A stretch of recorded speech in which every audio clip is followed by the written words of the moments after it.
मानव पाचन तंत्र पर एक विस्तृत लेख लिखें। भोजन के अंतर्ग्रहण से लेकर मल त्याग तक एक तंत्र जिसमें अनेक अंग एवं ग्रंथियां शामिल हों तथा सामंजस्य के साथ कार्य करते हैं, पाचन तंत्र कहलाता है। पाचन में भोजन के जटिल पोषक पदार्थों एवं बड़े अणुओं को रासायनिक क्रियाओं एवं एंजाइम की सहायता से सरल छोटे घुलनशील पदार्थों में परिवर्तित किया जाता है। पाचन तंत्र सम्मिलित अंग, मुख, ग्रसनी, ग्रासनली, आमाशय, छोटी आंत, बड़ी आंत, मल द्वार तथा ग्रंथियां, लार, यकृत एवं अग्नाशय हैं। सभी अंग मिलकर आहार नाल का निर्माण करते हैं। आहार नाल का अग्रभाग मुख से प्रारंभ होता है। मुख में जीवा व दांत पाए जाते हैं। मुख में लार ग्रंथि पाई जाती है। लार में मुख्यतः टाइलिन एवं अमाइलेज एंजाइम पाए जाते हैं। इनका मुख्य कार्य स्टार्च का पाचन करना, भोजन को चिकना एवं घुलनशील बनाना होता है। ग्रासनी से होकर भोजन आहार नाल तक तथा वायु श्वसन नली में जाता है। आमाशय का आकार जे आकार का की पेशीय संरचना है। आमाशय का आकार जे आकार की पेशीय संरचना है जो ग्रास नली व ग्रहणी के मध्य स्थित होता है। आमाशय में HCl स्रावित होता है जो भोजन को अम्लीय माध्यम प्रदान करता है। प्रोटीन का पाचन करने हेतु पेप्सिन तथा दूध का पाचन करने हेतु रेनिन एंजाइम पाया जाता है। आमाशय से भोजन छोटी आंत में प्रवेश करता है। छोटी आंत के 3 भाग होते हैं: डुओडेनम, जेजुनम और इलियम। भोजन का सर्वाधिक समय तक डुओडेनम में रहता है। यहाँ यकृत से स्रावित पित्त रस भोजन को क्षारीय माध्यम प्रदान करता है। अग्नाशय ग्रंथि से स्रावित एंजाइम जैसे अमाइलेज, कार्बोहाइड्रेट्स, ट्रिप्सिन, प्रोटीन का और लाइपेज वसा का पाचन करते हैं। तो अमाइलेज किसका करता है? कार्बोहाइड्रेट का, ट्रिप्सिन प्रोटीन का, लाइपेज वसा का। छोटी आंत से भोजन बड़ी आंत में प्रवेश करता है। बड़ी आंत में शेष बचे अपचित भोजन किण्वन क्रिया द्वारा जीवाणु पाचन में मदद करते हैं तथा शेष जल का अवशोषण होता है। मलाशय आहार नली का अंतिम भाग होता है। शेष रहे अपशिष्ट पदार्थों को मल द्वारा शरीर से बाहर त्याग दिया जाता है। फिर हम मानव में मूत्र निर्माण की प्रक्रिया की विवेचना करें तो मूत्र निर्माण की प्रक्रिया मनुष्यों का उत्सर्जन तंत्र शरीर के तरल अपशिष्टों को एकत्र कर निष्कासन करता है। इस तंत्र को 2 प्रक, एक मूत्राशय, 2 मूत्र वाहिनियां तथा एक मूत्र मार्ग होता है। मूत्र निर्माण की प्रक्रिया मूत्र निर्माण 3 चरणों में होता है। गुच्छीय निस्पंदन, पुनः अवशोषण तथा स्त्रावन। तो वक्र में लगातार रक्त प्रवाहित होता रहता है। यह रक्त वक्कु धमनी के द्वारा लाया जाता है। वक्र धमनी द्वारा लाया जाता है। यह रक्त अपशिष्ट पदार्थों से युक्त होता है। रक्त का निस्पंदन कार्य वोमेन स्फुंट में पूर्ण होता है। रक्त में ग्लूकोज, लवण, अमीनो अम्ल, यूरिया आदि तत्व निस्पंदित होकर बोमन स्फुट में एकत्र हो जाते हैं। वक्र नलिकाओं में उपस्थित उपकला कोशिकाएं निस्पंदन में ग्लूकोज, अमीनो अम्ल, उपयोगी पदार्थों को पुनः अवशोषित कर लेती है। पुनः अवशोषण में यूरिया जैसे अपशिष्ट पदार्थ शामिल नहीं होते। ये पदार्थ वक्र नलिकाओं में संग्रहण नलिका ये पदार्थ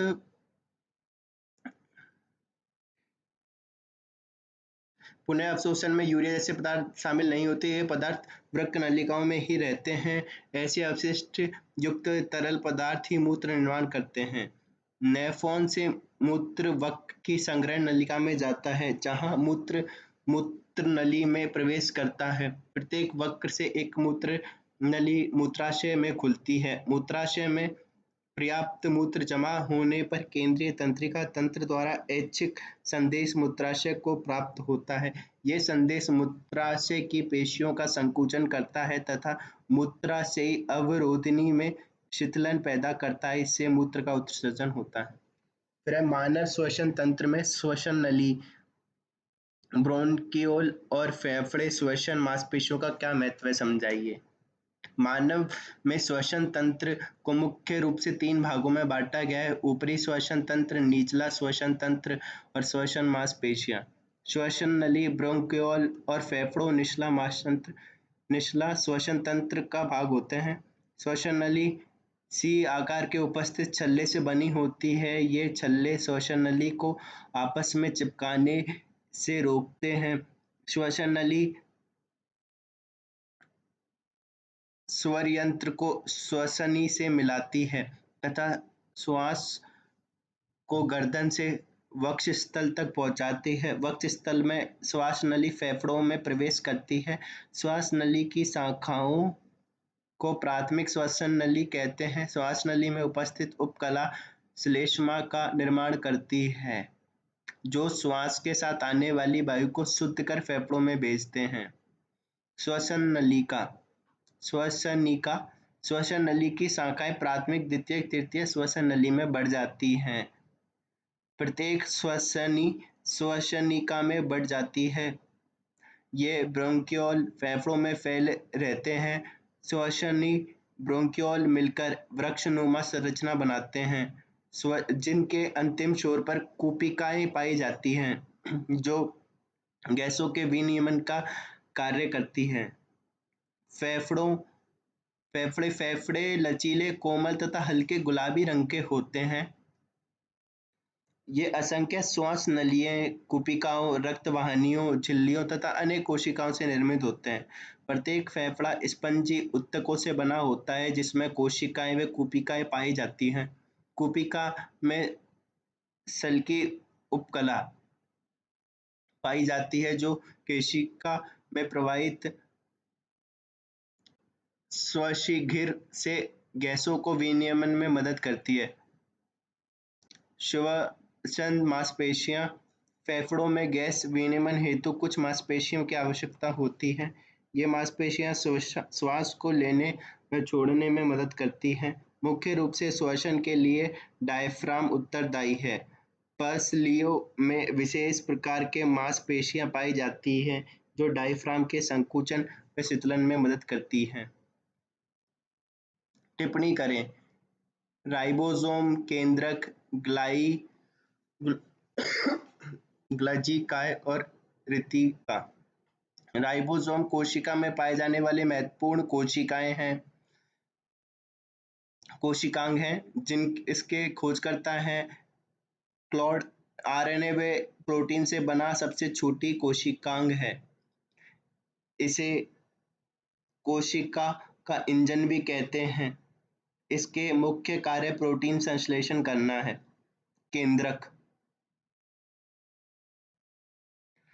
केंद्रक की भूमि खोज रॉबर्ट ब्राउन ने की थी। इसे कोशिका का नियंत्रण केंद्र कहते हैं। केंद्रक दोहरी केंद्रक झिल्ली द्वारा घिरा रहता है। केंद्रक में आनुवंशिकी पदार्थ, गुणसूत्र व जीन उपस्थित होते हैं। सामान्यतः एक कोशिका में एक केंद्रक होता है, परंतु अपवाद स्वरूप आरबीसी व पादपों की चालनी नलिका कोशिका केंद्रक रहित होती है। फिर ग्लॉजिकाय, तो इसकी खोज कैमिलो गोल्जी ने की। इसे कोशिका का यातायात प्रबंधक भी कहते हैं।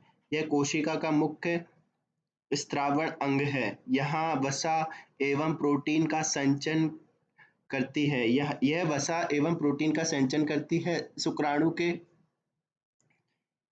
एकोसोम भाग का निर्माण करती है। रिक्तिका कोशिका द्रव्य में सूक्ष्म व बड़ी गोलाकार संरचनाएं, जिनमें जल एवं लवण भरे रहते हैं, जिन्हें कोशिका रस कहते हैं। जंतु कोशिकाओं में रसांगनीय जल संतुलन का कार्य करती है। पादप कोशिकाओं में स्फूर्ति एवं कठोरता प्रदान करती है। स्फूर्ति एवं कठोरता। केंद्रीय तंत्रिका तंत्र का वर्णन करें। केंद्रीय तंत्रिका तंत्र का निर्माण मस्तिष्क व मेरु रज्जु से निकलने वाली तंत्रिकाएं मिलकर करती हैं। मस्तिष्क का निर्माण तंत्रिका कोशिकाओं के द्वारा होता है। यह केंद्रीय अंग है। मानव मस्तिष्क 3 झिल्लियों ड्यूरामेटर, एरोमनेड और पाइमोटर से सुरक्षित रहता है। मस्तिष्क के 3 भाग होते हैं: अग्र मस्तिष्क, मध्य मस्तिष्क और पश्च मस्तिष्क। अग्र मस्तिष्क, इसमें 2 भाग होते हैं: सेरिब्रम मस्तिष्क का सबसे विकसित भाग है। ज्ञान, चेतना, इच्छा शक्ति, याददाश्त, बुद्धि, बोलने, सोचने और विचारने के केंद्र यहीं स्थित है। फिर इसका एक और भाग है जो है हाइपोथैलेमस। भूख, प्यास, क्रोध, ईर्ष्या, प्यार व ताप नियंत्रण से संबंधित केंद्र इसमें पाए जाते हैं, हाइपोथैलेमस। फिर है मध्य मस्तिष्क। इसमें भी 2 भाग होते हैं: कार्पोरा, क्वाड्रिजीमिया, इसमें देखने के केंद्र स्थित हैं। और दूसरा है सेरिब्रल पेंडिकल, इसमें सुनने के केंद्र स्थित हैं। फिर पश्च मस्तिष्क, यह भाग सेरिबेलम व मेडुला ऑब्लिगेटा से मिलकर बना होता है। सेरिबेलम में ऐच्छिक क्रियाओं तथा शारीरिक संतुलन से संबंधित केंद्र पाए जाते हैं। उदाहरण: दौड़ना, भागना। मेडुला ऑब्लिगेटा में अनैच्छिक क्रियाएं के केंद्र पाए जाते हैं। उदाहरण: सभी प्रकार के तंत्र, रक्त दाब, श्वसन दर आदि। फिर है मेरुरज्ज। मस्तिष्क का अंतिम भाग मेरुरज्ज से जुड़ा होता है। यह संवेगों का संचालन व नियमन करता है तथा प्रतिवर्ती क्रियाओं का नियंत्रण रखता है, जैसे कांटा चुभने पर पैर हटाना, छींक आने पर आंखें बंद होना आदि। फिर मादा प्रजनन तंत्र का वर्णन करते हुए प्राथमिक लैंगिक अंगों व सहायक लैंगिक अंगों को बताइए। तो मादा में जनन कोशिकाओं को उत्पन्न एवं निषेचन प्रक्रिया उत्पन्न करने वाला तंत्र संयुक्त रूप से मादा जनन तंत्र कहलाता है। मादा प्रजनन तंत्र में आंतरिक तथा बाह्य दोनों प्रकार के प्रजनन अंग पाए जाते हैं। 2 भागों में विभाजित किया गया है। पहला है प्राथमिक लैंगिक अंग, अंडाशय। अंडाशय यह मादा प्रजनन तंत्र का प्रमुख अंग है। इसका मुख्य कार्य मादा युग्मकों का निर्माण करना, मादा जनन कोशिकाओं के विकास में सहायता करता है। यह 2 महत्वपूर्ण हार्मोन का स्रावन करता है: एस्ट्रोजन और प्रोजेस्टेरोन। एस्ट्रोजन, इसे नारी का विकास हार्मोन कहते हैं, लैंगिक लक्षणों व सहायक जननांगों के विकास को प्रेरित करता है। महिलाओं को बाह्य शारीरिक संरचना तथा आवाज एवं स्वभाव को प्रभावित करता है। फिर है प्रोजेस्टेरोन। प्रोजेस्टेरोन ग्राफियन और पुट्टिकाओं के द्वारा उत्सर्जित होता है। यह हार्मोन मादा के शरीर को गर्भ धारण करने के लिए तैयार करता है। इसके कारण स्तन ग्रंथियों के आकार में वृद्धि होती है। फिर है रिलैक्सिन हार्मोन। रिलैक्सिन हार्मोन शिशु के जन्म में सहायक होता है, रिलैक्सिन हार्मोन। फिर है सहायक लैंगिक अंग।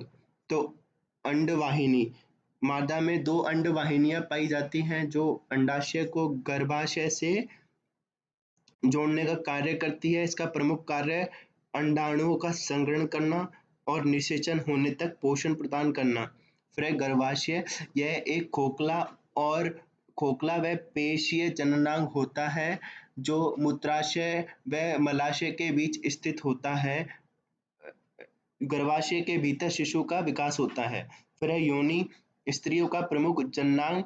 यह पेशीय वह लचीली संरचना होती है या मादा में मैथुन कक्ष का कार्य करती है। योनि में लैक्टिक अम्ल की उपस्थिति के कारण योनि का वातावरण अम्लीय होता है। फिर रक्त के थक्के के निर्माण की प्रक्रिया के विभिन्न चरण बताइए। तो रक्त हल्का क्षारीय द्रव होता है जिसका पीएच 7.4 होती है। यह तरल संयोजी उत्तक होता है। श्वसनघिर का मापन हिमोसाइटोमीटर से होता है। रक्त में हीमोग्लोबिन पाया जाता है।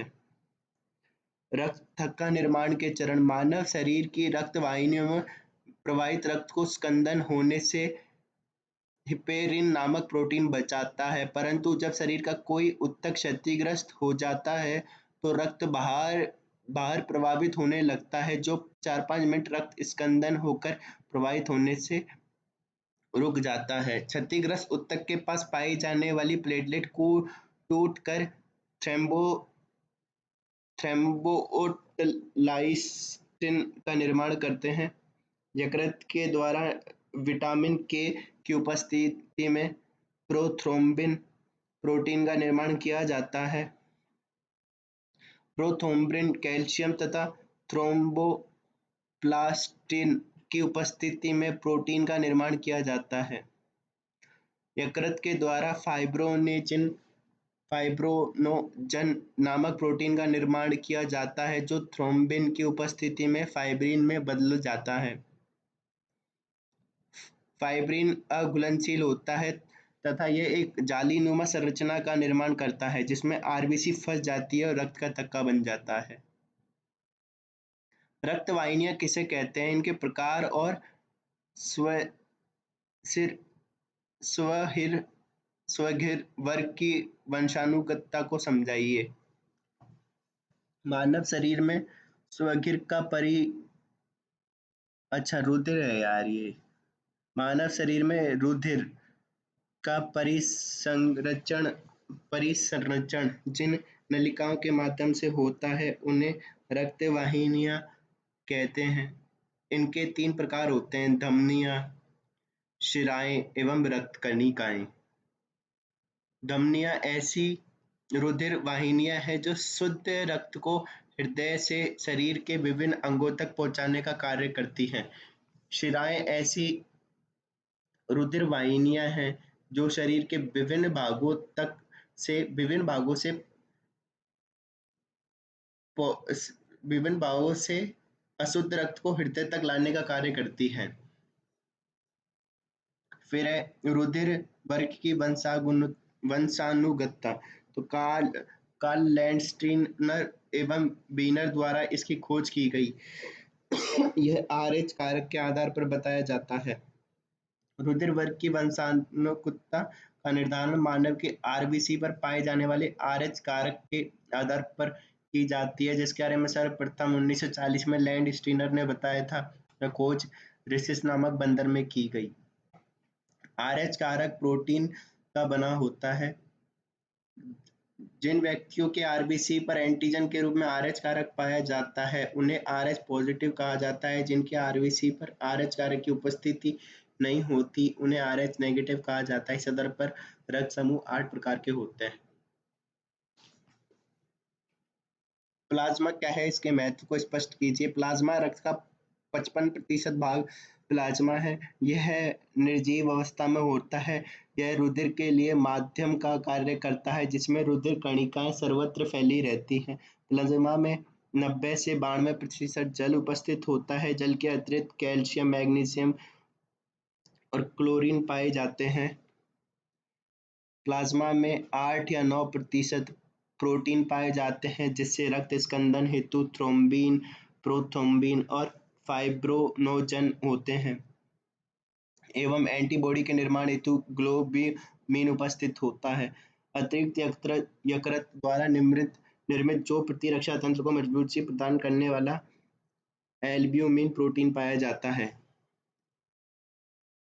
इसके अतिरिक्त फिर महत्व रक्त का थक्का बनाने में सहायक। यह उत्सर्जी पदार्थों को बाहर निकालने में सहायता करता है। मानव रक्त के पीएच मान को संतुलित बनाए रखने का कार्य करता है। पानी के रूप में अर्थात सार्वभौमिक विलायक के रूप में कार्य करता है।